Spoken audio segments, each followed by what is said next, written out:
any of those platforms like Facebook or TikTok, they could go away at any time. However, if you've already captured a customer base from these platforms into your email platform, then you have the ability to target your customers through email because you own that, you own that data. Versus like Facebook, you're always trying to get in front of new people for the most part, and you're relying on them to find your audience. So that's why I think email is paramount for a lot of digital marketing. This podcast is brought to you by Penji. Penji is a creative subscription service that gives you access to pre-vetted, agency-trained creatives from all over the world. From graphic design to illustrations to social media management and web development, it's all included for one monthly price. It's time to say goodbye to the hassle of searching for top-notch creative talent. With Penji, you get quality and consistency delivered right to your inbox every day. Carefully crafted for you by humans. So meet your new creative team today. Head over to penji.co for more and enter the coupon code located within the podcast show notes.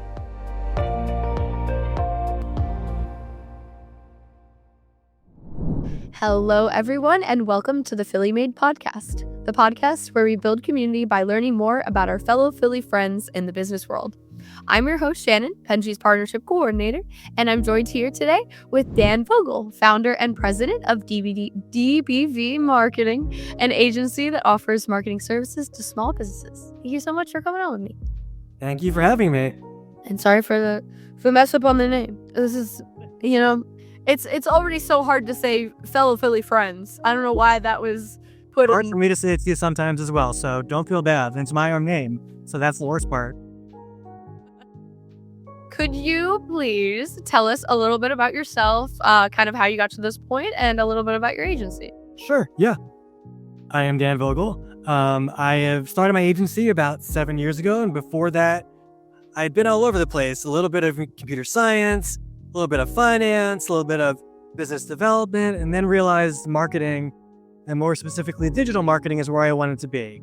And then DBV Marketing kind of formed with digital marketing in mind.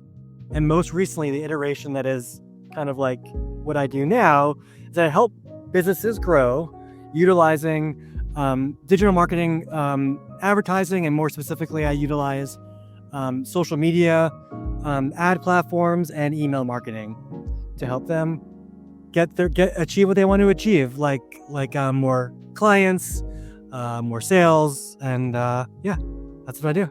Perfect. So is your strategy catered to, well, I would hope that everything is catered to each person individually, but do you kind of use all these avenues for each person, or do you ever choose a specific one to go down because that makes sense for the specific company that you're working with?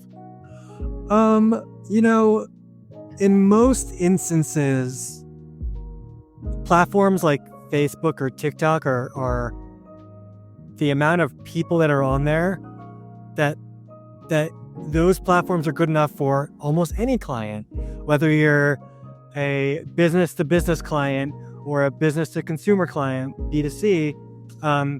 Your audience is are on these platforms, and these are just platforms to kind of like introduce yourselves to a client or you can convert them later, but also email is the big platform where you're able to then nurture your current clients as well. So email is good for everybody. And that's your owned audience, which helps you get in front of and nurture your audience on a consistent basis. Okay.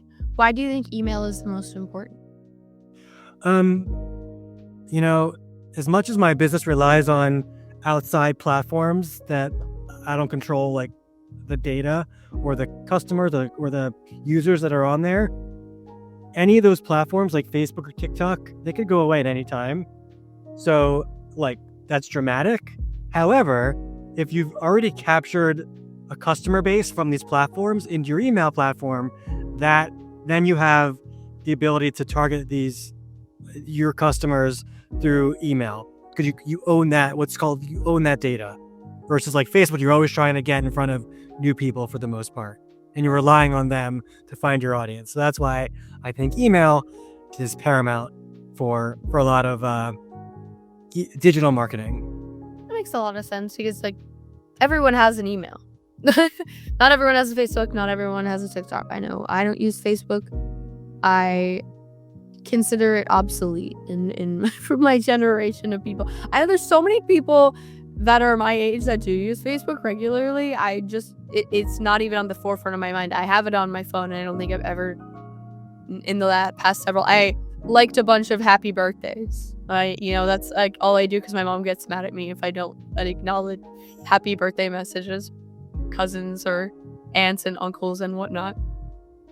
But like Facebook's just for older people. It's not necessarily. It's just not my social media. I used it when I was probably 12 until I was maybe middle Instagram. Go to the corner of my bedroom and cry about how I feel old. Yeah, no, I don't feel that way. So I know a lot of people my age that do use it regularly, actually probably more than Instagram and different things like that. Especially, I think it's a testament too of that there are definitely majority age ranges though on different social medias like that. Like TikTok probably doesn't have a lot of people or many people over the age of 30. They do, but it's not the biggest audience. Yeah. Target audience is probably my age and lower, or probably a lot of teenagers. Yep. One thing you mentioned how Instagram and Facebook are different, but they're actually owned by the same company, Meta. I know, this was crazy. And so when you're doing ads, they can diverge into those different platforms, which is a nice thing about those platforms. It's ad platforms. Yeah, it's for marketing purposes. Yeah, it's very interesting because I'll only use one, but I know that they're connected. You can also like connect your account on both of them. Yeah, I'd rather not because I think the last time I posted on Facebook I was 13. So I don't want anyone on my updated other social media to be looking at my Facebook and thinking I still look like that. I would hope. Yeah.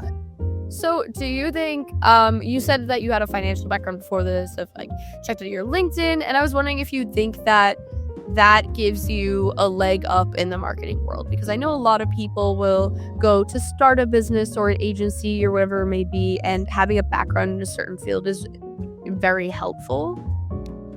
Yeah, so it's interesting. Throughout my career, I've learned what I didn't want to focus 100% of my time on. I learned that computer science was not for me. I was not going to make a career out of that. However, I still use bits and pieces of things that I learned in computer science. With finance, didn't love that. I felt like I was not able to interact with human beings as frequently as I wanted to. However, the numbers background really helps with a lot of the data-driven marketing elements that I focus on now. And those two kind of things are, while you don't think of marketing as like numbers or as technical, there are definitely elements within digital marketing that are very technical when it comes to websites or when it comes to accurately tracking platforms and their conversion events. There are technical elements, and being able to analyze numbers is really important. I used to think that marketing was very creative based, and I had crossed it off my list of things I wanted to do when I was in my mid-20s. I was like, there's no way I could do that. I'm not a creative person. But then after going when I was in grad school, I learned in a very tough, but very tough in a good way, in a course that I learned a lot about marketing, is that marketing is very data driven. You need to be able to understand if your campaigns are working, and if there's if you have an ROI or a return on your investment for everything you're doing. So in the marketing I'm doing now, which is very performance marketing based, where I'm getting leads and profitable leads for clients, I need to be able to tell them if it's working or not. Otherwise, I'm not doing my job. So I hope that answers that question. No, it does. I think it's funny, the thing that you said about creativity, because I tell my boss almost every other day that I'm not creative. He'll be like, "Oh, we're making a new podcast. Can you think of a name?" or genuinely just affiliate codes. Like, oh, make a fun affiliate code for this person. I'm like, I sent him something. He's like, okay, I understand. Stick to the podcast. I also learned there are a lot of different pieces of creativity, and while it may not be making names or copywriting or making good puns, which I can do none of, there's other creative elements of just like understanding maybe like a demographic that might help makes you use another part of your brain that maybe you had not ever used before. So even though I claim that I was never creative before, I'm making ads now, and I'd never done that 5 years ago, and I'm making AI imagery that are ads on Facebook, and here we are. I have a creative element which never existed, or I never found it in my brain before. Well, marketing is a constant learning experience. Yeah. So that's great. I think that it is. I don't know if it's made me more creative. Maybe a little. I don't know. It's funny too because I don't know. I don't consider a lot of things creative, whereas other people do. I suppose like artistically, I can very easily copy something, but I can't create something out of thin air. That's unique. I think that I'm not good at visualizing things that are out of the blue, which I think is that's what I consider to be creativity. You need inspiration. Yes, I need inspiration from something else, which maybe is just copying, but inspiration. You're not copying it word for word or image for image. You're making it different and better and your own. Exactly. It's your stamp. Yeah, that's I think there's some comedian that said something like, if you everyone's copying, you just have to do it better. Like, Doing something right. It's impossible to create something original at this point, and that's true. Just gotta take inspiration and build off of that, or do something better. And that's marketing and advertising for short. Enough. So what do you think? Okay, so you've had your company for what is it, about 7 years now? 6 or 7? Sure, one of those. That sounds fair. But you should probably be the expert on. Probably, but I think you've reached 7 years officially, but I really haven't done it full time that long. It's only been about 4-ish years full time. So started as a little side hustle, working after my main job during the day, and I would come home at night and work from like 8:30 to 11 on my laptop in bed watching something silly on TV, and then turn into something real because it was time to make us serious and stop being beholden to other people for my career. Well, that's really good. So if you were to give advice to someone that is starting their own company, what do you think would be helpful? I think there's probably a couple of recommendations, but I think the first step would be to utilize your network and utilize the people that you know, whether they're in your industry or not. Everyone knows more than me. I know that for sure. So like everyone can give me advice about something. And that always helps me grow. And when you're a solopreneur, you're not always, you're inclined to stay in your hole and do nothing except work within the business. But it's important that other people there chirping at you, giving you advice, helping you think about things that are, that help you grow the business. So really utilizing your network to help you find business or just to get advice or just to think outside the box. Because like you said, like creativity, you can get inspired from anything or everything. If you just talk to people. So that's my main piece of advice for someone else. And then if there's any other advice for starting a business, going from, I think another important thing that it's tough to kind of take this leap from going from like a corporate job into maybe solopreneurship or your own, when you start your own business, is that when you're in a corporate role, I found that people really didn't respect my prior knowledge as much as I wanted them to, or respect me as the expert. And maybe they were right, and maybe I was less, and maybe, like I said before, I'm not the smartest person, so like, maybe they were right. However, as you grow into running your own business, you are the expert. Like, give yourself more credit. And that's like a hurdle that people have to get over, is like, people trust you and they're hiring you to do a job because they trust you and they think that you know what you're doing.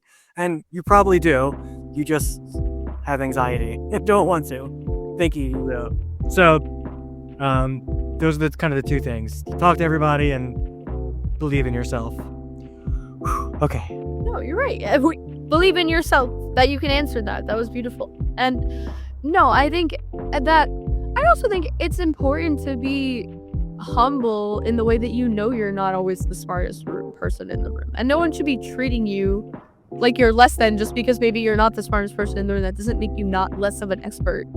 I don't know. I think that is a problem with the corporate world, is that like not enough people. One, I don't think there's enough transparency because people don't want to share their secrets, or they don't want to seem like they're ever faulting, or that they're ever, not being perfect. And I think that yeah, of course, like you shouldn't be advertising yourself crying on your company's social media. Read LinkedIn posts.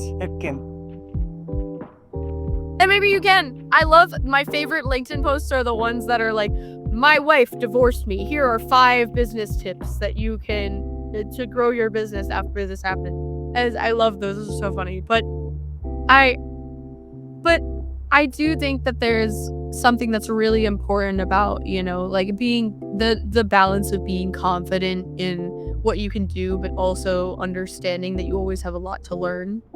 Yep. Yeah. And I think I want to add one more thing to that. A third piece that kind of goes along with the other two, but it's over communication and overly communicating really every step of the way, because you're probably the expert when you're starting a business. The people you work with, whether they are or are not the experts, they probably are not because they hired you to help. But explaining to them in the kindest way possible. Like, definitely, I always like to be explained to like I'm a 5-year-old, and I appreciate that. And so I try to do the same thing but like, not talking down to anybody, just like that's what that like. I thought of Amazing way. Everyone's clear about like expectations and about what we're doing, so that like people are not shocked like later, like, oh, you told me we would get leads within 5 days. Well, I should have told you that it'll take like 10 days. That's a good example of like making sure that people understand, so that there's no shock later, essentially. So communication is very important. Really, I mean, I feel like any point in your career, it's really important, but especially when you're like coming in to help companies as a small business, that's super important. Yeah, I definitely agree. I love when things are explained as clearly as possible. I don't care if it takes longer or there's details that you think aren't that important. They might be important to the other person. They might be important to me. I think that is crucial. And it's also a good, what's the word I'm looking for? Like safety guard almost, because, if you send all this information to someone about what you're going to do and they choose not to read all of it, that you sent it. And if there's a misunderstanding, you could say, hey, I did send this to you clearly. And like, that's something. It sucks to say that. It sucks I told you so. No, did the email say not to wear orange shirts on today? It did actually. Like, that's your fault. I am the worst. Reading my email. Wow. I did put it clear. Orange is distracting. The viewer paid it. We get constant comments of no orange shirts. Traffic cone ruins the whole time. Go. It's okay. I can't have any opinions on style, as I have my electric box in the background. It's like the funniest thing to me ever. I'm looking for something to cover it. Risky. And I haven't found something yet that's safe. All things are more. I don't know. So do you have a favorite business that you've worked with, or maybe something that's kind of unique that has interested you or like you haven't heard of before? It's my favorite question. Yeah, I have worked with some. I have found a weird niche in this. I've worked with a couple of companies that work in the adult space. I've heard this. This actually, like, this is way too common of the answer. There have been companies that have worked in the adult merchandise space, and other companies that have worked in companies that sell PG-13 body parts, images of PG-13 body parts.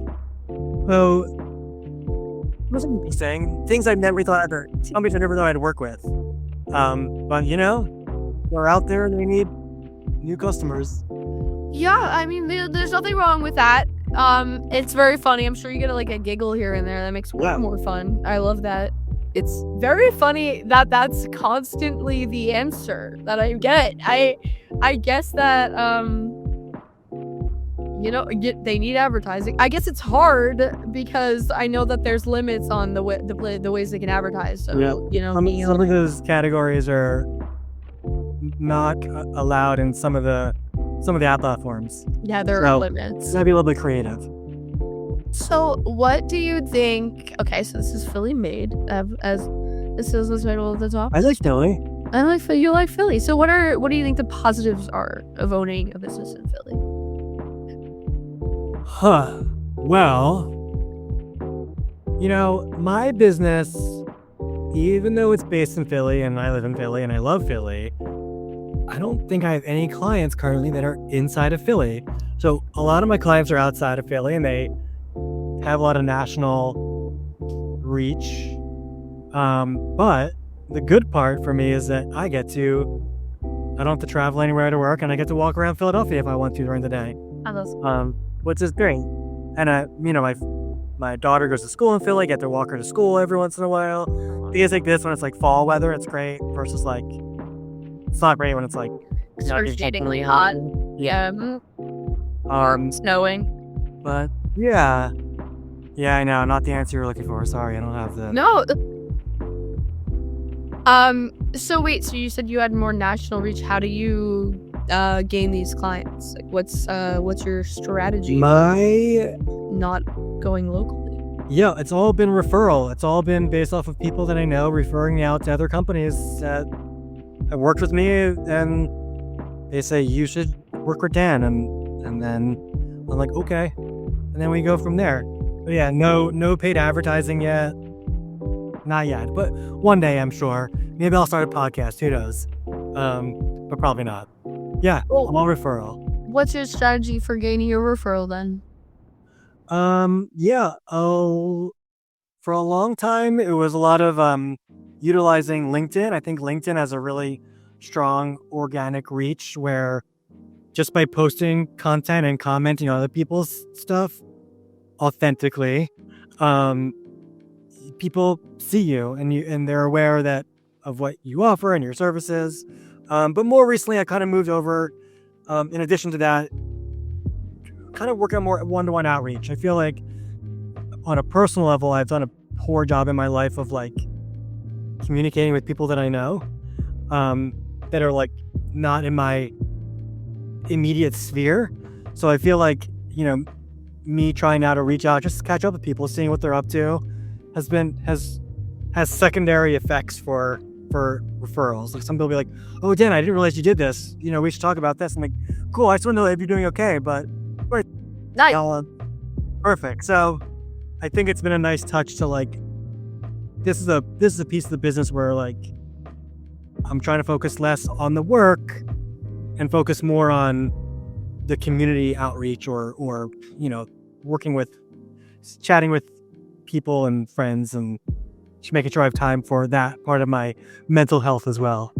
That's nice. I think it's a very wholesome note because I don't know, a lot of people don't focus on the communication aspect or the, just being personable to your clients or potential clients or people that are just, around, that are friends that, you don't expect to become clients, and you just have like a good relationship with them. Yep. That's almost exactly what this podcast is for, because, we make friends, and, if they ever need services like ours, then, they know about us, and that's really cool. But we're not shoving anything down your throat. We're just here to say hi and give you some nice chats.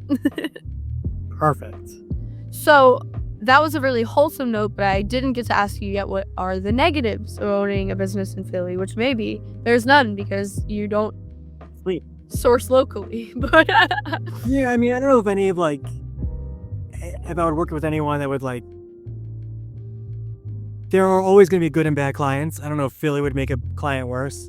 Philly fans are known for being ruthless, but I'm not sure that most aggressive fan base in I'm not sure that kind of translates into business ownership, but who knows? I don't know yet.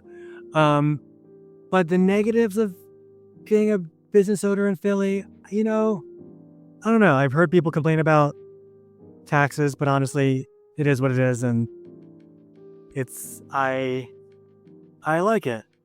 Setting up the business was getting all the different paperwork in line to incorporate was weird. I felt like Philly could have done a better job communicating how to do that, or just me not reading properly. Who knows? But that's the only negative I could see of it wasn't as easy as I thought it would be to set up all the different elements to become a business. But now we're there. That's when it's really good to have an accounting background. More than that, more than just accounting, there's legal stuff you need too, which just going through and I'm oh, people will be like, you need this. I'm like, oh, okay, good. Okay, another thing. Yeah. I completely understand. I think that's kind of a rough thing that a lot of people have to go do when they start a business or an agency, but I don't know if it's better or worse in Philly. Yeah, I don't know. It's all three. Which is upwards. Yeah, 3 levels of all these different rules and regulations to follow. Federal, national, and state, and then city. So it's all these different things have different requirements. Mm-hmm. Entities have different requirements. So, yep. It's an adjustment. It seems really nice to start your own business, but then you gotta do all these stuffs. You gotta jump through all these hoops. They don't want everyone to have a business. So, we are now on to my favorite part of the podcast. Rapid fire questions about Philly. This is a quiz. Well, no, I'm just kidding. It's not. 0 out of 10. It's opinions. So, all right. What's the first word that you think of when you hear Philadelphia? You can think soft pretzels. Okay. That's actually surprisingly a new one, which is interesting because you'd think that it would be mentioned more. What celebrity do you think of when you think of Philadelphia? Ooh. Bradley Cooper? He's from outside Philadelphia. I didn't know that. We went to Abington. I think he went to Abington High School, which is just outside New Philly. Or middle school, one of those, I think. Maybe it was Germantown. I don't know. Somewhere. No, it wasn't Germantown. Anyway, back to you. It's also a new one. So, we're on fire. Yeah, right. Or how about Rocky? Is that a real person? The guy that wrote the script is a real person, which he's technically Rocky. He's technically, actually, it's so funny. I live in Manayunk, and they have these really steep steps in my neighborhood, which is it's hilly, so they have to have communal steps. But I use them to exercise. I run up and down them for an hour, and it's my Rocky routine. Do you have the Eye of the Tiger on your playlist on repeat? I can't put in earbuds when I exercise because they just fall out. Oh. So I can't listen. Sorry. I just have to be sad and breathe a bunch. It's motivating to have to eventually know that I'm gonna stop, and that's what gets me through. There you go. So, favorite cheesesteak spot? Angelo's Pizza, I think is the full name of the place, but they have really good cheesesteaks. They make their own bread. They put Cooper Sharp on there. It's really top notch. Well, that will be written down right now. 9th and Christian, don't forget.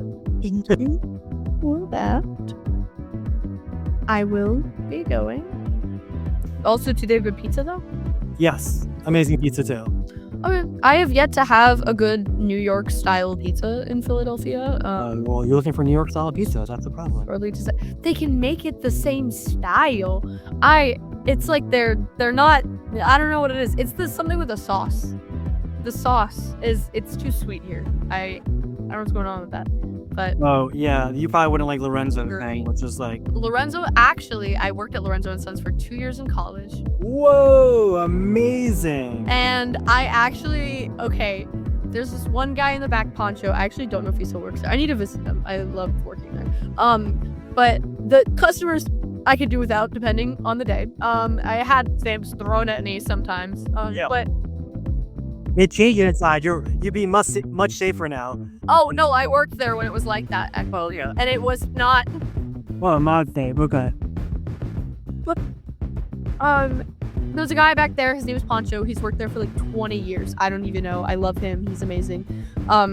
He would make the best pizza out of every guy that worked back there. I don't know why. He was just like, he was amazing. Every time he made a fresh pizza, I was so sick of pizza. By 2 years in, I had to have a slice. Like, he just is magic. And his pizza is the best, but... Wow. So this means I have to request Poncho when I go there. Poncho, I don't know if he works there anymore. He might have went back to Mexico. He was building a house for his parents. I gotta find out now. Okay, noted. He's a lovely man. He usually works on Sunday mornings. I don't know if he's still there, but it's okay. They fired their dough maker though, and it's not as good. God. He's worked there for like 30 years or something. I'm whispering as if people aren't gonna listen to this podcast. I hope that no one slanders their. There's been some fantastic update. I know. All the ins and outs of Lord. Man. But well, I know I'm not interviewing you, but what would then be your favorite pizza place? That's a great question. I actually just went to. This isn't in Philly, so I guess it doesn't count. I don't really love pizza in Philly. Have disappointed me left and right. I don't really. I'll go to a place with pizza that has a bunch of toppings, like Pizzeria Vetri, that you spend an arm and a leg to get food. And it's like $50 for like a pizza this size, but it's fantastic. I would prefer a pizza that had a bunch of things on it, because the plain pizza, I have been sorely disappointed many times. Okay, I hope for your sake you find the right place. I know. Well, I have to go to Angelo's now. And see. There's always a lion. That's messed up. It's not Pitch Forest line that you see at Passantinos. Yes, that's good. Oh, speaking of... What's the one small business that you frequent the most? It can also be food, but it can't be Angelo's. I would say the small business that I frequent the most is Rival Bros Coffee. They have a couple of locations. I usually get my coffee beans from there, and then usually it's on the way to our daughter's school, so we stop there every once in a while. We'll get her either a hot chocolate or some kind of very sugary lemonade, or this big, if she loves it. And get her like yogurt or a breakfast there on the way to school. But yeah, Rival Bros has done a great job with their coffee, and they opened up a restaurant recently called Ends Well, which we just had for the first time. And it was fantastic. Wow. Highly recommend. Okay, well, I will be writing that down too. I love coffee. My favorite coffee place is Rook, and they only have locations in New Jersey, but I miss it so much. If you're ever in New Jersey and you want some coffee, Rook is so amazing. Beautiful. They have a little crow on the front. It's adorable. Lovely. So, what is your favorite place? Okay, it could be like Angelo's, but, different answer preferred. Because I love all my recommendations. Favorite place to go for a drink or a meal? I'll start with the meal answer. Currently, it's been like months of this answer, probably. This place called Her Place. which is like they do 2 seatings a day at 6 p.m. and 8:30. We're always a 6 p.m. seating when we go because there's no way we can make it past 8:30. They're very efficient. You're out of there by like 8:10. But yeah, it's a new menu every week or two, and it's all very fresh local ingredients, and it's got all the vibes. I sound stupid saying that, but It's got all the vibes. No, I mean, it's got all the vibes, probably. I don't see a... yeah, Okay, wait till I sound cool. Yeah. it does make you sound cool, also. No, you're doing great. If you were to change something about Philly, what would you change? Yeah, I love Philly. I would love it if there was a more robust public transit system, specifically of the underground variety. A more robust subway that goes to more spots, that like maybe told you times like other cities do when it's arriving or when it's not arriving. No, just for Maybe like fans down there, because sometimes in the summer it's like incredibly gross underground. But yes, that's Philly's getting there. I mean, they open up at least a new station on the subway over the past year, I think, and I didn't know Nothing that. Square reopened it. It was like closed for like years. Okay, so it's not Have not. It is built to be new, but crazy. yeah, new lines, new like subway lines would probably be beneficial. That would be beautiful. Yeah, sounds expensive, and they have money. They just gotta move it around. They're not putting it in the right places. I've seen the funding model. All right. It's perks of having one of the former mayors of Philadelphia be your professor in college. Is amazing. Whoa. Yes. Mayor Street. Hey. Yes, What it was was- very cool. What was the course? Great question. Something government related. I did not remember the name of it. It was a great class. So I learned a lot. I just can't remember the name because I can't remember anything. Bye-bye 101. Got it. Government? Yep, exactly. It's like my whole major. But so last one. What's your favorite neighborhood in Philly? Man, I live in Graduate Hospital, which I love. However, if I had to pick a neighborhood outside of that, I really love the Passyunk East area vibe. It's got a lot of fun things in that area. It's very walkable. I can even walk there from my house, which is great. And a lot of restaurants, a lot of bars, a lot of little itty bitty shops. Yeah, it's great. It's like the untapped gem. But now that it's on this podcast, it's gonna blow up. So probably shouldn't have mentioned it. No, I understand. My sister used to live by there. Have you ever been to Bing Bing Dim Sum? Every time I think about it, it was like my favorite restaurant in the whole city. I would go everywhere. I've taken multiple first dates there because it's my favorite place on the earth. I probably shouldn't say it on the podcast. Hopefully, For the listeners, this will be recorded in September. It's under 24, and binging closed in July or August of 2024. it's so upsetting. Very sad. It was so good. It was like the first place my sister ever took me out to Philly. She's older than me, and she's been living here since I don't even know, like for 12 years or something. Yeah, every type of like food that business they had a couple of restaurants over the time. They don't have any anymore, but they had a couple of concepts. They were all really brilliant and delicious. But you know what? The sad thing is, the restaurant industry is really tough. Hard to pay people a livable wage and have good profit margins or Exactly. profitable even, which sucks. I wish that model was different somehow. I agree. Reopen Bing Bing Dim Sum. Reopen, Let's create a GoFundMe. Listeners, send that over. Oh. Well, this is all the time we have today. We're actually a little overtime, but here's about that. Thank you so much for coming on with me today. I really appreciate it. This is absolutely lovely. Thank you for having me. It's been a pleasure. Thank you so much. And getting all these recommendations, I'm sure our listeners will appreciate if they're also from Philly, but I surely appreciate them. Yeah, Thank you so much. you're welcome. All right, you've been a lovely guest. And everyone at home, please don't forget to like and subscribe to see more professionals like Dan on the podcast. Thank you so much and have a lovely day. This podcast is brought to you by Penji.